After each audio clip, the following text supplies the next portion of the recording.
Good morning all of you. How are you? Fine, okay. नहीं, ये आपके कोई काम का नहीं है ना? चलिए,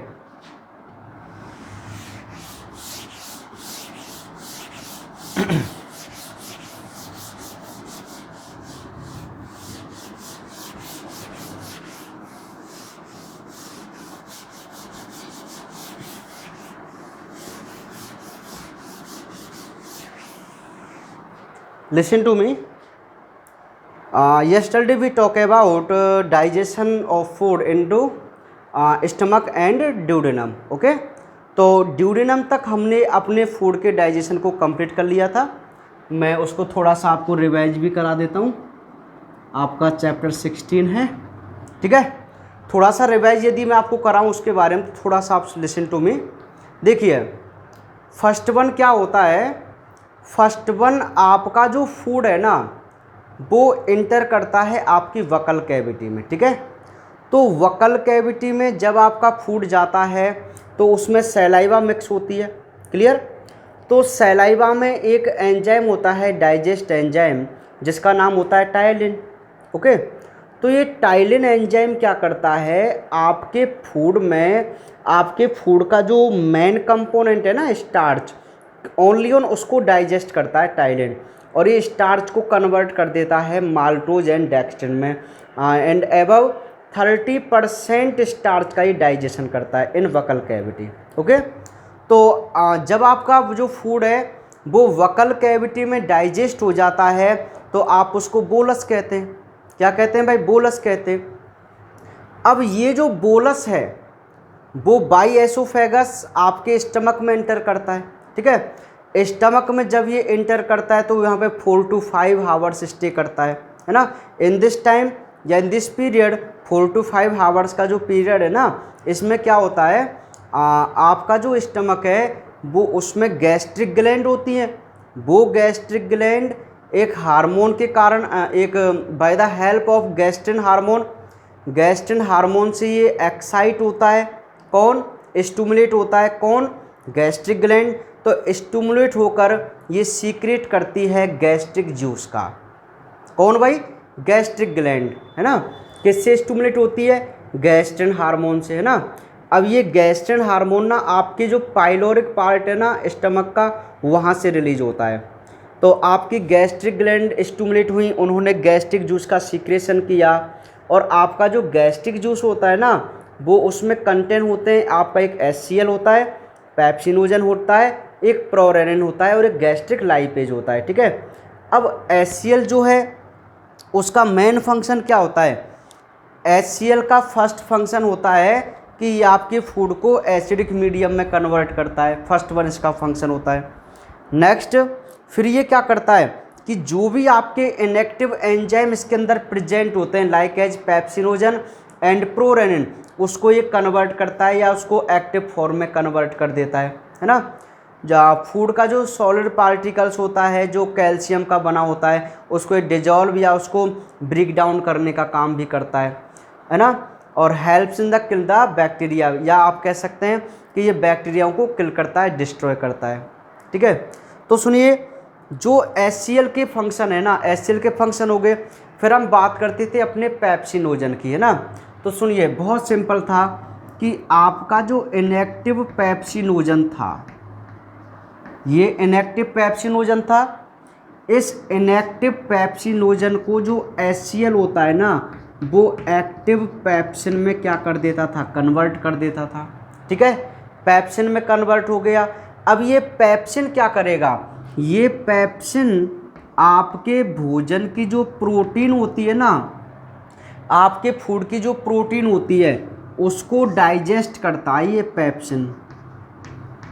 तो पेप्सिन एक डाइजेस्ट एंजाइम है जो फूड की प्रोटीन को कन्वर्ट कर देता था प्रोटियोज एंड पेप्टोन्स में, ठीक है। तो ये फूड की जो प्रोटीन है उसका डाइजेशन कंप्लीट हुआ। कहाँ पे? अपने स्टमक में, ठीक है। अब एक और था इसमें, वो था प्रोरेनिन। प्रोरेनिन ये भी इनएक्टिव फॉर्म का एंजाइम है। तो ये प्रोरेनिन भी by the presentation of HCl, ये एक्टिव किस में हो जाता है, रेनिन में, रेनिन में कन्वर्ट हो जाएगा। ठीक है, अब ये रेनिन क्या करता है ना, ये रेनिन ना केवल ओनली ऑन मिल्क प्रोटीन को डाइजेस्ट करता है, और मिल्क प्रोटीन होती है आपकी कैसीन। ठीक है, ये कैसीन को कौन सा एंजाइम बोलिए, रेनिन, आपका कन्वर्ट कर देता है पैराकैसिनेट में, है ना। और ये पैराकैसिनेट जब कैल्शियम से जुड़ जाता है, कैल्शियम से, तो ये बनाता है आपके लिए कैल्शियम पैराकैसिनेट। और जो कैल्शियम पैराकैसिनेट होता है ना, वो बिल्कुल एक दही जैसा पदार्थ होता है ना। कैसा होता है बोलिए, दही जैसा पदार्थ होता है कैल्शियम पैराकैसिनेट। ओके, तो जो रेनिन एंजाइम होता है ना, वो ओनली ऑन मिल्क प्रोटीन को डाइजेस्ट करने वाला एंजाइम है ना, ओनली ऑन मिल्क प्रोटीन को डाइजेस्ट करने वाला एंजाइम होता है रेनिन, है ना। नेक्स्ट, अच्छा आपका जो मिल्क है ना, मिल्क, इसको कर्ड जैसे पदार्थ या सेमी सॉलिड में चेंज करने की क्यों नीड होती है, क्या आवश्यकता होती है, तो मैं आपको बता दूं, सुनिए। आपका जो मिल्क होता है वो लिक्विड फॉर्म में होता है ना, और जो कर्ड है वो सेमी सॉलिड में होती है। तो लिक्विड है ना, हो सकता है वो हमारे स्टमक में ज़्यादा टाइम तक स्टे नहीं कर पाए, और नहीं कर पाएगा क्योंकि लिक्विड है, तो वो स्फिंक्टर के माध्यम से हमारी स्मॉल इंटेस्टाइन में चला जाएगा अनडाइजेस्ट होकर। ठीक है, तो वो प्रॉपर तरीके से डाइजेस्ट हो पाए उसकी प्रोटीन हमारे स्टमक में, इसके लिए उसको किस में कन्वर्ट करना पड़ता है, कर्ड में। तो जो चाइल्ड्स होते हैं उनमें तो, या इन्फेंट्स जो होते हैं उनमें तो मिल्क को कर्ड में कन्वर्ट करता है कौन, रेनिन एंजाइम। लेकिन मैं एडल्ट की बात करूं, हमारे अंदर की बात करूं ना, तो इसमें HCl इस कार्य को करता है, डाइजेस्ट नहीं करेगा।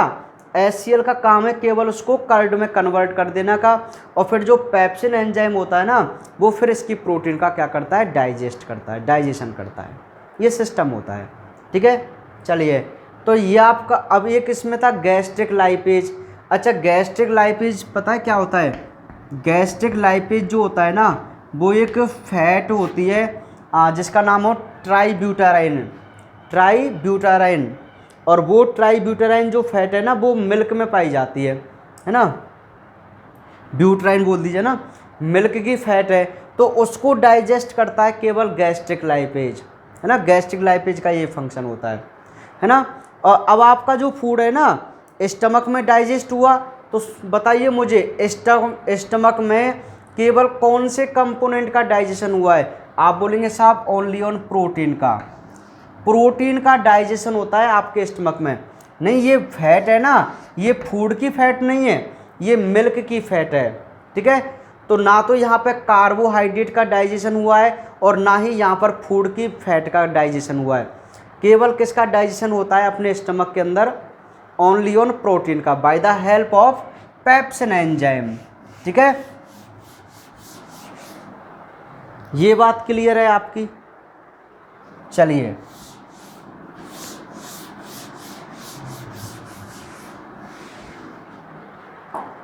तो स्टमक में जब डाइजेशन हो जाता है ना अपने फूड का, तो हम उस फूड का एक नाम रखते हैं, और वो नाम होता है काइम, है ना, काइम। जब आपका फूड आपके माउथ में बकल कैविटी में टोटली डाइजेस्ट होता है, तो we called bolus, and when bolus enter into stomach and after digest, now it's convert into chyme. तो ये अब क्या कहलाएगा भाई, काइम कहलाएगा। ठीक है, काइम कहलाएगा।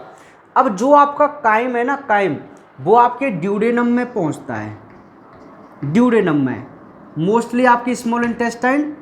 तो अब आपका जो डाइजेशन चलेगा वो स्मॉल इंटेस्टाइन में चलेगा, है ना। और स्मॉल इंटेस्टाइन के भी फर्स्ट पार्ट में, जैसे आप ड्यूडेनम के नाम से जानते हैं। तो when our chyme reach into या enter into duodenum, here bile juice and pancreatic juice, आज यहाँ पर जो होता है ना, जो गॉल ब्लेडर होता है वो तो बाइल जूस को रिलीज करेगा यहाँ पे, और जो पेनक्रियाज है वो पेनक्रियाटिक जूस को रिलीज करेगा। तो आपके ड्यूडेनम में दो प्रकार के जूस हेल्प करते हैं, एक बाइल जूस और एक पेनक्रियाटिक जूस, है ना।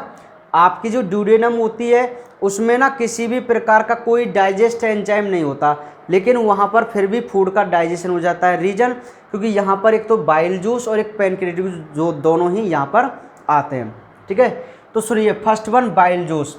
अच्छा, जो ये अपना बाइल जूस होता है ना, बाइल जूस है ना, बाइल जूस आपका जो है वो लिवर प्रोडक्शन करता है बाइल जूस का, और स्टोरेज होता है ये आपके गॉल ब्लेडर में। कहाँ पे स्टोरेज होता है? आपके गॉल ब्लेडर में। आई विल टेल यू, मैंने आपको इसको बता दिया शायद। ठीक है, तो बाइल एंड पैनक्रियाटिक जूस आपके ड्यूडेनम में आते हैं। अच्छा, बाइल जूस होता है ना, बाइल जूस, उसका क्या फंक्शन होता है? देखिए फर्स्ट वन, आपका जो फूड था वो जब स्टमक से आया था तो उसका मीडियम कैसा था? बोलिए एसिडिक, है ना। अच्छा, एसिडिक मीडियम ना हमारे लिए हार्मफुल होता है ना, गुड बेस्ट नहीं होता ना, गुड नहीं होता ना। रीजन, क्योंकि कोई भी प्रोडक्ट यदि फूड मटेरियल यदि डिकी होता है ना, स्पॉइल होता है ना, तो उसके ड्यू टू लेस पीएच के कारण होता है। तो आपका जो ऐसा ना, सुनिए, तो भाई एसिडिक मीडियम तो हमारे लिए हार्मफुल होता है ना। तो आपका जो बाइल जूस है ना, अच्छा बाइल जूस तो एक कैसा होता है? बोलिए बेसिक होता है ना, एल्कलाइन होता है ना, एल्कलाइन होता है। ठीक है, तो बाइल है ना, बाइल, इसका ये क्या करता है? उसके माध्यम को बेसिक कर देता है ना, बेसिक मीडियम में बना देगा उसको ना, एल्कलाइन कर देगा उसको। चलिए क्लियर, फूड के माध्यम को। अच्छा, इसका एक बहुत इंपॉर्टेंट रोल हो रहा है, और वो इंपॉर्टेंट रोल क्या है कि जो आपकी फूड की फैट है ना, जिसका अभी तक किसी ने भी डाइजेशन नहीं किया है, ठीक है, तो फैट जो है उसके लार्ज मॉलिक्यूल्स होते हैं, तो ये इसकी सरफेस टेंशन को कम कर देता है और इसको ना ब्रेक डाउन कर देता है स्मॉल पार्टिकल्स में, राउंड शेप के स्मॉल पार्टिकल्स में इसको कन्वर्ट कर देता है। तो हम इसी प्रोसेस को बोलते हैं इमल्सिफिकेशन। क्या बोलते हैं? इमल्सिफिकेशन। इमल्सिफिकेशन क्या है? इमल्सिफिकेशन, यदि फैट के लार्ज मॉलिक्यूल्स को स्मॉल मॉलिक्यूल्स में ब्रेक डाउन कर दी जाए by the help of bile juice, this process known as emulsification. Okay, तो बाइल जूस का एक मेन फंक्शन होता है, ये आपकी फैट का इमल्सिफिकेशन करता है। अब ये तो आपके बाइल जूस का काम हुआ। अब आपका जो पैनक्रियाटिक जूस है ना, पैनक्रियाटिक जूस, वो इम्पोर्टेंट है आपके फूड के डाइजेशन के लिए ना। क्यों इम्पोर्टेंट है? क्योंकि पैनक्रियाटिक जूस में बहुत सारे एंजाइम होते हैं, लाइक एज ट्रिप्सिनोजन, काइमोट्रिप्सिनोजन, है ना, procarboxypeptidase and lipase, amylase and nuclease, ये सारे एंजाइम आपके पैनक्रियाटिक जूस में प्रेजेंट होते हैं। ओके, तो इनका फंक्शन क्या है वो हम देख लेते हैं। फर्स्ट वन, जो आपके इनएक्टिव एंजाइम है ना, ट्रिप्सिनोजन, काइमोट्रिप्सिनोजन एंड प्रोकार्बोक्सीपेप्टिडेस, आपको इन्हें कन्वर्ट करना है एक्टिव फॉर्म में, है ना। कन्वर्ट कैसे करते हैं वो सुनना आप। फर्स्ट वन, एक एंजाइम होता है जिसका नाम होता है एंटेरोकाइनेज। एंटेरोकाइनेज, एंटेरोकाइनेज एक एंजाइम है, वो ऐसा एंजाइम होता है जो आपके इनएक्टिव ट्रिप्सिनोजन को, ये ट्रिप्सिनोजन है, इस इनएक्टिव ट्रिप्सिनोजन को फर्स्ट वन कन्वर्ट करता है एक्टिव ट्रिप्सिन में। ठीक है, तो ये फर्स्ट काम है, ये इंपॉर्टेंट क्वेश्चन है जो आपका नीट एग्जाम में पूछा गया था, है ना, कि एंटेरोकाइनेज किसको कन्वर्ट करता है और किस में कन्वर्ट करता है। तो ट्रिप्सिनोजन को ट्रिप्सिन में कन्वर्ट करता है कौन सा एंजाइम? एंटेरोकाइनेज, जो ड्यूडेनम में प्रेजेंट होता है, एंटेरोकाइनेज। ओके, ये फर्स्ट काम था। अब जब आपका ट्रिप्सिन एंजाइम एक्टिव हो गया ना, तो ये क्या करता है, आपके जो बाकी एंजाइम हैं लाइक एज काइमोट्रिप्सिनोजन एंड प्रोकार्बोक्सीपेप्टिडेस, इन दोनों को ये क्या कर देता है, एक्टिव कर देता है। कौन, ट्रिप्सिन। और जब ये एक्टिव होते हैं ना तो जो काइमोट्रिप्सिनोजन है वो तो काइमोट्रिप्सिन में कन्वर्ट होता है, काइमोट्रिप्सिन में, और प्रोकार्बोक्सीपेप्टिडेस है वो कार्बोक्सीपेप्टिडेस में कन्वर्ट हो जाता है। ठीक है, तो ये आपके एंजाइम एक्टिव कर लिया आपने। फर्स्ट वन कैसे किए, फर्स्ट वन एंटेरोकाइनेज एंजाइम था जिसने ट्रिप्सिनोजन को ट्रिप्सिन में कन्वर्ट किया। इस ट्रिप्सिन ने अदर जो एंजाइम थे इनएक्टिव एंजाइम उनको भी क्या कर दिया, बोलिए कन्वर्ट कर दिया, है ना। Are you getting this point. Next point, अब जब ये कन्वर्ट हो गए ना तो अब इनका कोई ना कोई फंक्शन होता है। अब फंक्शन क्या होता है कि जो काइमोट्रिप्सिनोजन है एंड काइमोट्रिप्सिन है और कार्बोक्सीपेप्टिडेस हैं, ये बोथ एंजाइम आपकी प्रोटीन को डाइजेस्ट करने के लिए रेस्पॉन्सिबल होते हैं, प्रोटीन को डाइजेस्ट करने के लिए। तो आपकी प्रोटीन का डाइजेशन आपके स्टमक में हुआ था एट लास्ट, है ना। और उसमें आपने प्रोटीन को by the help of pepsin enzyme proteose और पेप्टोन्स में कन्वर्ट कर लिया था। तो अब फर्दर डाइजेशन होगा यहाँ से। तो आपका जो प्रोटियोज है, प्रोटियोज एंड पेप्टोन्स, तो प्रोटियोज और पेप्टोन्स को आपका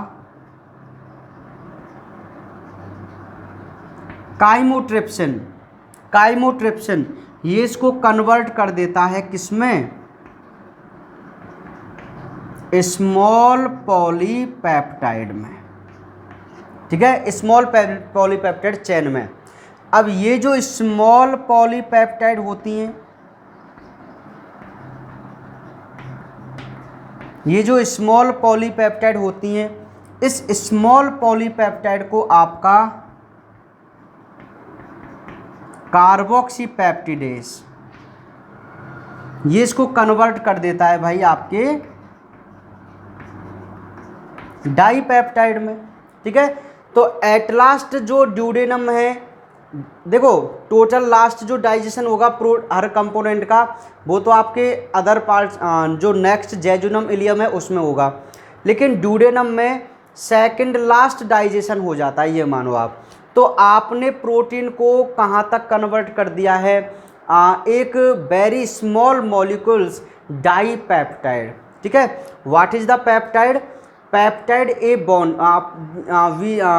यू से दैट कि भाई जो अपनी प्रोटीन्स है ना, प्रोटीन्स वो एक प्रकार की लॉन्ग पॉलीपेप्टाइड चेन होती है, लॉन्ग पॉलीपेप्टाइड चेन। तो आप लॉन्ग पॉलीपेप्टाइड चेन को आप कन्वर्ट करेंगे तो स्मॉल में, और स्मॉल को भी कन्वर्ट करेंगे तो डाई में, और यदि आप डाईपेप्टाइड को भी कन्वर्ट कर देंगे ना तो वो अमीनो एसिड में चेंज हो जाएगी। और प्रोटीन तो एक कॉम्प्लेक्स है और अमीनो एसिड उसका एक सिंपल फॉर्म है, तो है ना।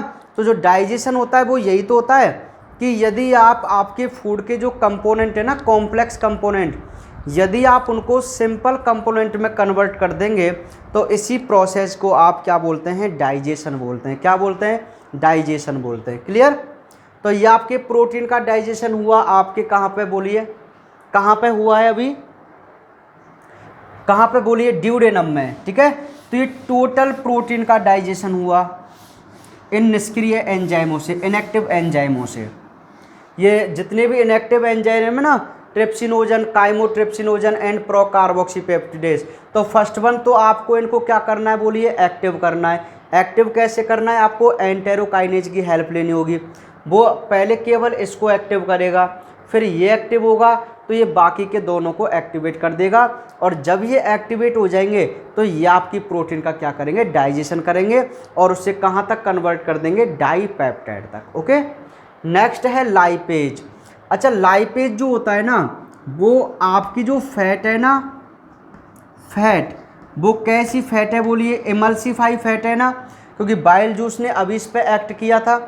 तो इमल्सिफाई फैट को आपका लाइपेज एंजाइम ये कन्वर्ट करता है डाइग्लिसरॉइड में एंड मोनोग्लिसरॉइड में, है ना, क्योंकि जो आपका एमल्सिफाई फैट है ना वो स्वयं सेल्फ एक ट्राइग्लिसरॉइड फॉर्म है। देखिए ट्राइग्लिसरॉइड एक कॉम्प्लेक्स है, इसको आप डाई एंड मोनो में, मतलब इसके सिंपल फॉर्म में ना, तो इसमें हम कन्वर्ट कर देते हैं bye the help of lipase enzyme. तो ये आपकी इमल्सिफाई फैट का डाइजेशन हुआ आपके ड्यूडेनम में। अब आपका जो स्टार्च था ना, स्टार्च, इस स्टार्च को ना आपका एक एंजाइम होता है जिसका नाम होता है एमिलेज। ये इसको ना डाइसैकेराइड में कन्वर्ट कर देता है, डाइसैकेराइड या माल्टोज में कन्वर्ट कर देता है, ठीक है। क्योंकि ये ट्राइसैकेराइड है, सॉरी पॉलीसैकेराइड है, तो पॉलीसैकेराइड को हम इसके सिंपल फॉर्म यानी कि माल्टोज, जिसे आप डाइसैकेराइड भी कह सकते हैं, उसमें हम कन्वर्ट कर देते हैं। अब एट लास्ट आपका एक एंजाइम होता है पैनक्रियाटिक जूस में जिसका नाम है न्यूक्लिएज, ठीक है। तो न्यूक्लिएज हमारे लिए एक इम्पॉर्टेंट एंजाइम होता है। अच्छा ये इम्पॉर्टेंट एंजाइम क्यों है मैं आपको बता दूं कि, है ना, why we need digestion of DNA, है ना, कि हमें डीएनए के डाइजेशन की नीड क्यों होती है। तो I will tell you, listen to me. आपकी जो बॉडी होती है ना, बॉडी, उसमें जो many number of cells destroy होती हैं एंड न्यू सेल्स रिपेयर होती रहती है ना, बनती रहती हैं। देखो रिपेयरिंग चलती रहती है आपकी कोशिकाओं की, सेल्स की, और वो डिस्ट्रॉय भी होती है। जब भी कोई सेल आपकी जब भी आपकी बॉडी में न्यू सेल्स फॉर्म होती है, तो है ना, every cell have a nucleus and all nucleus contain DNA या chromosome. Okay, are you getting?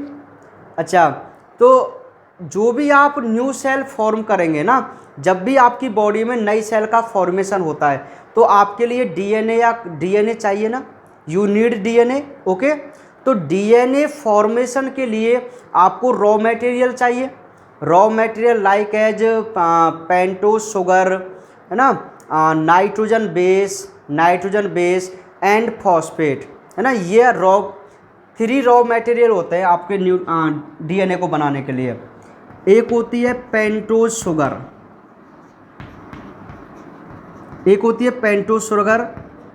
एक होता है फॉस्फोरिक अम्ल एंड एक होता है नाइट्रोजन बेस। ये 3 ना रॉ मटेरियल चाहिए होती हैं आपको न्यू डीएनए फॉर्मेशन के लिए, ठीक है। तो आप क्या करते हैं, जब भी आप फूड लेते हैं ना, फूड इंटेक करते हैं, तो फूड में क्या होती है, प्लांट सेल होती है, और प्लांट सेल में क्या होता है, डीएनए होता है। तो आप उस डीएनए को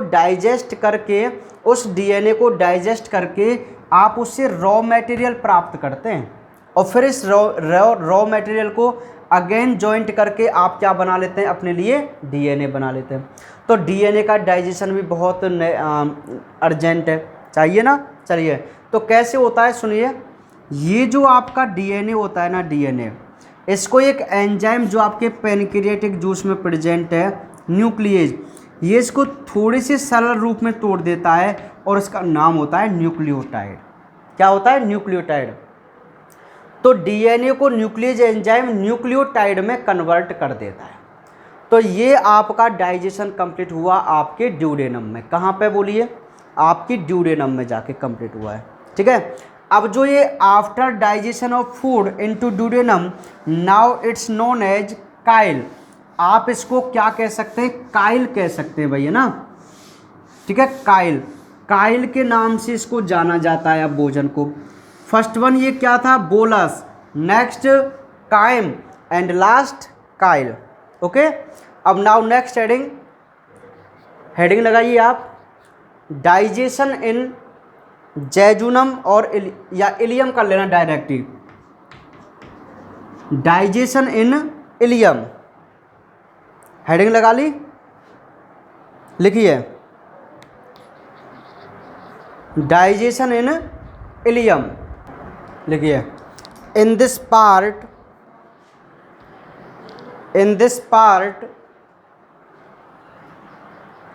intestinal glands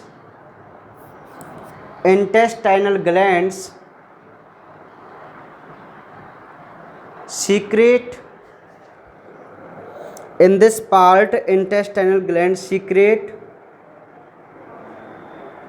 intestinal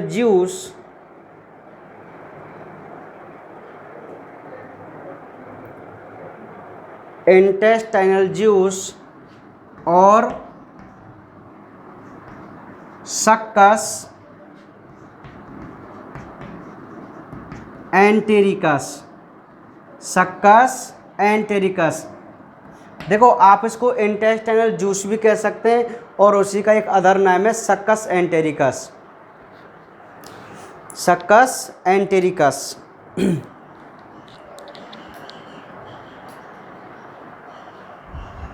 next point, intestinal juice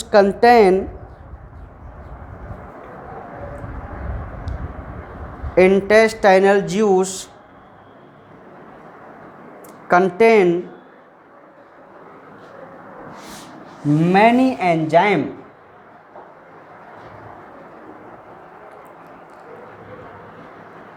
like as sucrase, maltase, lactase, dextrinase,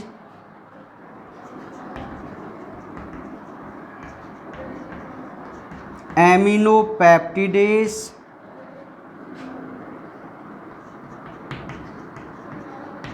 dipeptidase, lipase, न्यूक्लियोटाइडेस,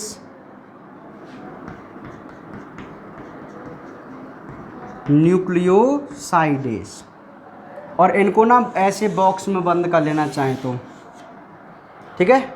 ये एंजाइम आपके इंटेस्टाइनल जूस में प्रेजेंट होते हैं। लिखिए फटाफट सभी को 1 मिनट में।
नोट डाउन कर लिया भाई? चलिए, तो ये एंजाइम प्रेजेंट होते हैं आपके इंटेस्टाइनल जूस या सक्कस एंटेरिकस में। ओके,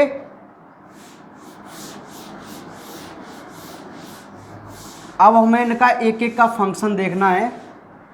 तो सुनिए, सबसे पहले हम बात करते हैं,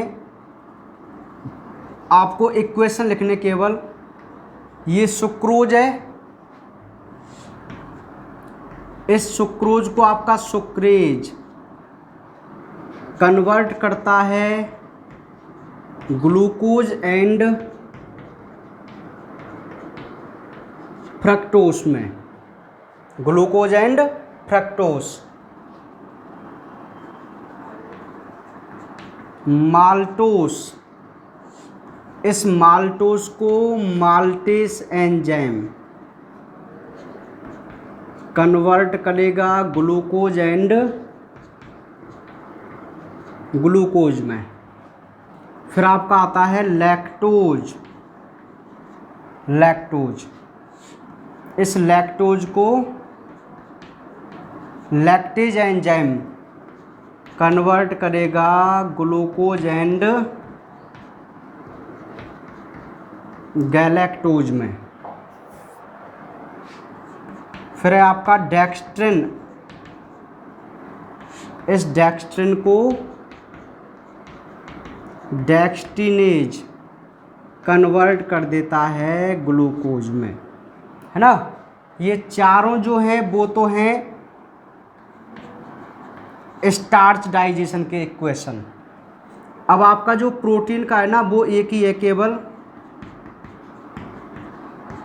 डाईपेप्टिडेज था।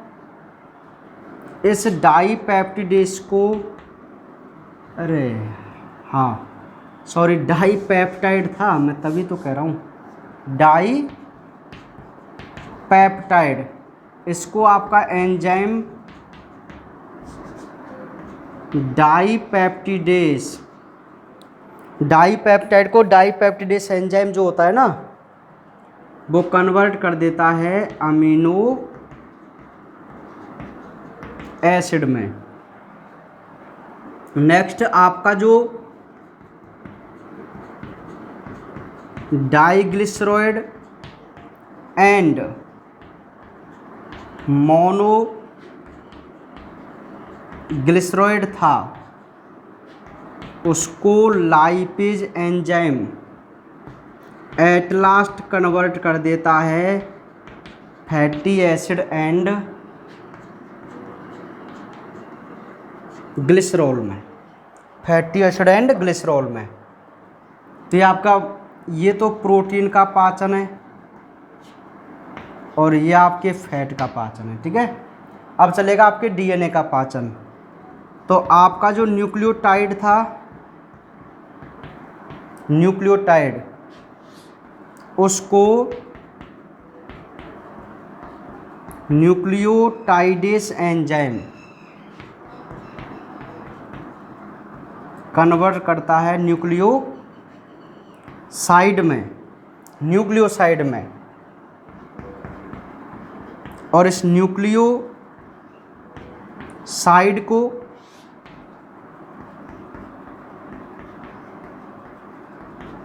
न्यूक्लियोसाइडेस एंजाइम कन्वर्ट करता है पेंटोज शुगर प्लस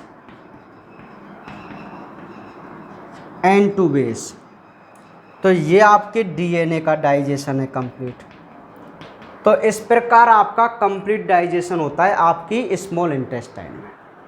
आराम से बना लीजिए, आपके लिए खूब टाइम है 2-4 मिनट का, आराम से बना लो पहले इसको, फिर हम इसको एक्सप्लेन करेंगे। बना लीजिए पहले समीकरण को, एक एक लाइन छोड़ देना इनके बीच में ना, मतलब हर एक क्वेश्चन के बीच मत छोड़ना। प्रोटीन का है तो उसके लिए अलग ऐसे।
चलिए कर लिए नोट। अब सुनना भाई, अब एक एक पॉइंट को हम यहाँ पे एक्सप्लेन करेंगे, समझेंगे इसके बारे में, ठीक है। सुनिए, तो आपका जो काइल है ना, काइल जब काइल है ना, जब आपका एंटर करता है वो आपके अदर पार्ट, जैसे देखिए ड्यूडेनम में इसका डाइजेशन हुआ, तो आफ्टर ड्यूडेनम ये जब आगे नेक्स्ट फर्दर वो करता है, मूवमेंट करता है, तो आपके जेजुनम और एट लास्ट इलियम में रीच करता है ना। इलियम आपका लास्ट पार्ट है ना, वहाँ पर जब ये इंटर करता है ना आपका फूड जो है, डाइजेस्ट जो फूड है, लगभग ये मानो आप 80% तो डाइजेस्ट हो गया था। अब वहाँ पे क्या होता है कि वहाँ पे जो इंटेस्टाइनल सेल्स होती हैं, इंटेस्टाइनल जो सेल्स होती हैं या ग्लैंड्स जो होती हैं, वो एक जूस का सीक्रेशन करती हैं, और उस जूस का नाम होता है इंटेस्टाइनल जूस। क्या होता है? Intestinal juice. अब ये जो इंटेस्टाइनल जूस है ना, इंटेस्टाइनल जूस है, वो क्या होता है भाई, इंटेस्टाइनल जूस क्या करता है कि उसमें बहुत सारे एंजाइम होते हैं, बहुत सारे enzyme like as for carbohydrate के डाइजेशन के लिए एंजाइम है उसके पास sucrase, maltase, lactase and dextrinase, ठीक है। एंड प्रोटीन के डाइजेशन के लिए उसके पास होते हैं एमिनोपेप्टिडेज एंड डाईपेप्टिडेज, ओके। एंड फैट के डाइजेशन के लिए तो ओनली ऑन वन एंजाइम होता है अपनी पूरी एलिमेंट्री कैनाल में, और वो होता है लाइपेज एंजाइम, है ना। लाइपेज ही होता है फैट के डाइजेशन के लिए, और कोई अदर एंजाइम हमारी एलिमेंट्री कैनाल में नहीं होता है, ओनली ऑन लाइपेज होता है भाई, एक यूनिक एंजाइम है ये। नेक्स्ट हम बात करते हैं डीएनए के डाइजेशन के लिए या न्यूक्लिक एसिड के डाइजेशन के लिए हमारे पास इसमें nucleotidase and nucleosidase enzyme present होते हैं। तो ये एंजाइम्स आपके प्रेजेंट होते हैं आपके इंटेस्टाइनल जूस में, क्लियर। तो नीट में एक बार क्वेश्चन पूछा गया था, है ना, कि which enzyme are absent in intestinal succus entericus, which enzyme are absent in succus entericus. तो उसमें ऑप्शन में एक डी ऑप्शन था न्यूक्लिएज, ठीक है। तो आपका राइट आंसर क्या होगा? न्यूक्लिएज, क्योंकि न्यूक्लिएज जो एंजाइम है वो मैंने आपको कहाँ पे बताया है, बोलिए। आपको मैंने ना वो पैनक्रियाटिक जूस में बताया है, पैनक्रियाटिक जूस में। कौन बताया पैनक्रियाटिक जूस में? न्यूक्लिएज एंजाइम बताया ना मैंने, न्यूक्लिएज एंजाइम पैनक्रियाटिक जूस में। तो ऐसे भी क्वेश्चन यहाँ से पुटअप होते हैं भाई, ओके। चलिए अब बात करते हैं इनके बारे में। तो आपका जो स्टार्च था, स्टार्च वो आपका पहुंचा कहाँ पे भाई? इलियम में। तो उसमें जो ये शुगर है, लेकिन ये सिंपल शुगर थोड़ी है, ये भी सिंपल नहीं है, थोड़ी सी कॉम्प्लेक्स है। तो पहला है सुक्रोज। सुक्रोज एक शुगर होती है जो आपके शुगर केन में मोस्टली पाई जाती है।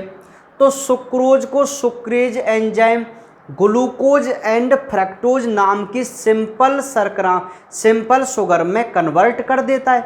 तो एट लास्ट डाइजेशन हो गया इसका, अंतिम पाचन बिल्कुल, किसका? सुक्रोज का, bye the help of sucrase enzyme. किस में कन्वर्ट कर दिया? ग्लूकोज एंड फ्रक्टोज में कन्वर्ट कर दिया, क्लियर। नेक्स्ट, जो आपका माल्टोज शुगर होती है, उस माल्टोज शुगर को by the help of maltase enzyme हम कन्वर्ट कर देते हैं ग्लूकोज के 2 मॉलिक्यूल्स में, ओके। Next, lactose. लैक्टोज को लैक्टेज एंजाइम की हेल्प से हम इसको ग्लूकोज एंड, अरे ये क्या हो गया, ये सी है भाई, सी है ना। चलिए, तो ग्लूकोज एंड गैलेक्टोज में इसको हम क्या कन्वर्ट कर देते हैं? ग्लूकोज एंड गैलेक्टोज में, ओके। तो गैलेक्टोज जो या लैक्टोज है ना, वो आपके मिल्क की शुगर है। मिल्क में जो शुगर होती है ना, वो लैक्टोज शुगर होती है, लैक्टोज। और इस वजह से उसका जो रंग, जो कलर है ना, वो वाइट होता है, presentation of lactose sugar. Next, dextrin. याद कीजिए, आपने वकल कैविटी में जब स्टार्च को डाइजेस्ट किया था तो माल्टोज एंड डेक्स्ट्रिन में कन्वर्ट किया था। तो जो आपका डेक्स्ट्रिन होता है ना, उसको डेक्स्ट्रिनेज एंजाइम किस में कन्वर्ट कर देता है? ग्लूकोज में। तो ये आपके टोटल स्टार्च का डाइजेशन होता है आपकी स्मॉल इंटेस्टाइन। यहाँ पर जाके कंप्लीट हुआ है स्टार्च का टोटल डाइजेशन। Okay, next. अब यहाँ से भी नीट में एक क्वेश्चन पुटअप किया गया था, आपसे पूछा था कि in which not a simple sugar, मतलब ये जो भी ऑप्शन तो उन्होंने दिए थे उनमें ये पूछा था कि एक सिंपल शुगर नहीं है, तो सिंपल शुगर में उसने एग्जाम्पल पर ऑप्शन था fructose, glucose, galactose and lactose. Option क्या थे? Fructose, glucose, galactose and lactose. और उसने क्वेश्चन पूछा था कि इनमें से सिंपल शुगर नहीं है ना, नॉट सिंपल शुगर। तो ये तो तीनों की तीनों कौन है भाई? सिंपल शुगर है ना, फ्रक्टोज, ग्लूकोज एंड गैलेक्टोज। लेकिन लैक्टोज कौन है? सिंपल शुगर नहीं है। तो ये अपना आंसर था। तो ऐसे क्वेश्चन पूछा गया था नीट में। Okay, now next protein digestion की हम बात करते हैं। तो सुनिए, आपकी प्रोटीन को आपने ड्यूडेनम में कन्वर्ट कर लिया था डाईपेप्टाइड तक। कहाँ तक कन्वर्ट कर लिया था? डाईपेप्टाइड तक। तो एट लास्ट यहाँ पर एक एंजाइम होता है, आपकी स्मॉल इंटेस्टाइन में या इंटेस्टाइनल जूस में, जिसका नाम होता है डाईपेप्टिडेज, है ना। तो ये डाईपेप्टिडेज पता है क्या करता है? ये डाईपेप्टिडेज आपकी प्रोटीन की जो डाईपेप्टाइड फॉर्म है उसको ब्रेक डाउन करके एट लास्ट कन्वर्ट कर देता है अमीनो एसिड में, है ना। तो एक क्वेश्चन यहाँ से पुटअप होता है कि प्रोटीन की यूनिट कौन है? Which is the unit of protein, which of the unit of protein? तो आपका आंसर है अमीनो एसिड, है ना। एंड कार्बोहाइड्रेट की कार्बोहाइड्रेट की यूनिट कौन है? ग्लूकोज है। समझ गए? तो ये सिंपल फॉर्म जो है ना, यही इनकी क्या होती हैं भाई? यूनिट होती हैं। ओके, तो आपके एट लास्ट, अच्छा एमिनो पेप्टिडेज है ना, एमिनो पेप्टिडेज का यहाँ पे कोई वैसे रोल नहीं है। वो क्या करेगा? वो स्मॉल पॉलीपेप्टाइड को डाईपेप्टाइड में कन्वर्ट कर देगा। ठीक है, इतना ही काम है उसका। चलिए, तो डाईपेप्टिडेज से अपना काम चल जाएगा क्योंकि हमने डाईपेप्टाइड तक वहाँ तक डाइजेस्ट कर लिया था। तो एट लास्ट आप इसको अमीनो एसिड में कन्वर्ट कर देंगे। तो ये टोटल डाइजेशन हो गया आपकी प्रोटीन का भी। नेक्स्ट, आपकी जो फैट थी वो ड्यूडेनम में डाइग्लिसरॉइड एंड मोनोग्लिसरॉइड की फॉर्म में थी, बोलिए थी कि नहीं? तो आपका एक एंजाइम होता है जिसका नाम होता है लाइपेज एंजाइम। ठीक है, तो ये लाइपेज एंजाइम पता है क्या करता है? ये लाइपेज डाइग्लिसरॉइड और मोनोग्लिसरॉइड को एट लास्ट कन्वर्ट कर देता है फैटी एसिड में एंड ग्लिसरॉल में। किस में कन्वर्ट कर देता है? फैटी एसिड एंड ग्लिसरॉल में। तो फैटी एसिड और ग्लिसरॉल जो है वो इसकी एट लास्ट फॉर्म होती है या सिंपल फॉर्म होती है किसकी? फैट की। किसकी सिंपल फॉर्म है? फैट की। तो आपका फैट का भी यहाँ कंप्लीट डाइजेशन हुआ। अब लास्ट हम बात करते हैं डीएनए के बारे में, यानी कि न्यूक्लिक एसिड के बारे में। आपका डीएनए और आरएनए ना एक प्रकार के न्यूक्लिक एसिड हैं। इनका फुल फॉर्म क्या है? डीएनए का deoxy ribo nucleic acid, ribo nucleic acid. तो एक क्वेश्चन यदि कोई पुटअप करे आपसे कि अपनी जो सेल होती है ना, सेल, उसमें कौन से टाइप का एसिड होता है? तो आपका आंसर है न्यूक्लिक एसिड, क्योंकि आपकी सेल में न्यूक्लियस है और न्यूक्लियस में आपका डीएनए है और डीएनए एक टाइप का न्यूक्लिक एसिड होता है। ठीक है, तो आपने डीएनए को ड्यूडेनम में न्यूक्लियस एंजाइम की हेल्प से कन्वर्ट कर दिया था न्यूक्लियोटाइड तक। ओके, तो अब आपका जो न्यूक्लियोटाइड है ना, वो न्यूक्लियोटाइडेस एंजाइम की हेल्प से कन्वर्ट हो जाता है न्यूक्लियोसाइड में। किस में कन्वर्ट हो जाएगा? न्यूक्लियोसाइड में, है ना। और ये न्यूक्लियोसाइड में कन्वर्ट होगा ना, तो यहाँ से फॉस्फेट और अलग हो जाएगा, इनऑर्गेनिक फॉस्फेट या फॉस्फेट आयन अलग हो जाएगा। ठीक है, न्यूक्लियोसाइड के साथ। अब आपका जो न्यूक्लियोसाइड है ना, न्यूक्लियोसाइड, उस न्यूक्लियोसाइड को आपका न्यूक्लियोसाइडेस एंजाइम डाइजेस्ट करेगा और इसको ये कन्वर्ट कर देगा pentose sugar and nitrogen base में।